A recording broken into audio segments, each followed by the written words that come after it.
You're watching WUFT TV News. Welcome back, I'm Kasey Greenhalgh. In tonight's Florida Focus segment, I'll explain how court cases are putting new scrutiny on drug-sniffing dogs, and I'll also show you some behind-the-scenes footage of their training. As you'll see, the dogs have a sort of police academy all their own, where they're trained to deliver reliable evidence.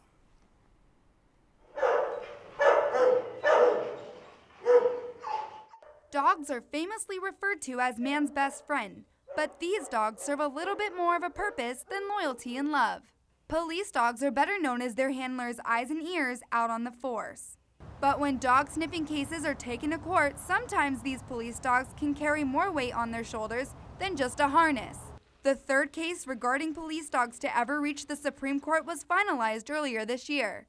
In the case Florida versus Harris, a man was pulled over for a routine traffic stop by an officer driving a canine unit. The dog alerted the officer for narcotic residue on the door handle. Harris's car was searched and he was arrested for possession of paraphernalia with the intent to sell methamphetamine. Since this case was filed in 2006, similar cases have been tried in court more than ever. When evaluating the cases in a courtroom, many aspects have to be carefully considered. Establishing credibility is one of the most critical factors. So you look at their training, you look at their experience, you look at documentation they may have, you may look at their track record in court. Bob Anderson served as a canine officer from 1979 till 2005 and has been training police dogs for the past 35 years. Anderson has won many national awards and is a respected trainer in this field. He also travels to Europe often to handpick the best dogs for the job. Woo, good boy. Good boy. There was no question as to what the dog is capable of. We all know that they have a great sense of smell and that they can accomplish incredible tasks. The real question is, how are the dogs being trained? They were questioning not the reliability of the dog, but they were questioning the reliability of the training. Certification can range from 4 to 8 weeks depending on the school. The dogs are measured by how well their hunting drive is, how well they retrieve, and their investigative behavior. One item used to train the detection dogs is with an odor recognition detection box. The trainers use distractors like balls and food to teach the dogs to alert only on the substance. When they alert on the substance, they are rewarded with a towel and get to play tug-of-war with the handler. Anderson says the dogs are accurate, it's just a matter if the perpetrator was caught.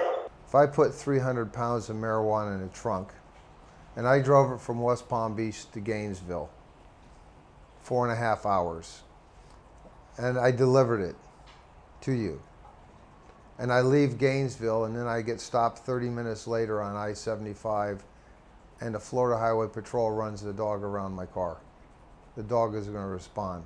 The greater question is whether or not a search is justifiable.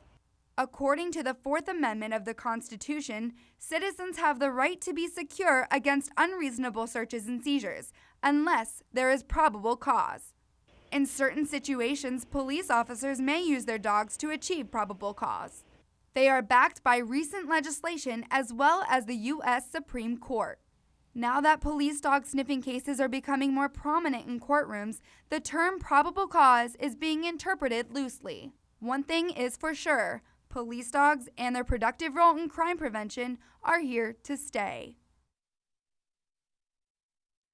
One change resulting from the cases is an increase in paperwork. Many officers who work with the dogs are starting to track their alerts, whether they led to drugs being seized or whether they're attributed to residue, and whether that could be confirmed through their other detective work. We may be getting rain this weekend. Gator Doppler radar shows strong storms headed towards our area. After the break, WRUF forecaster Deborah Alberto will let you know how this will affect your weekend.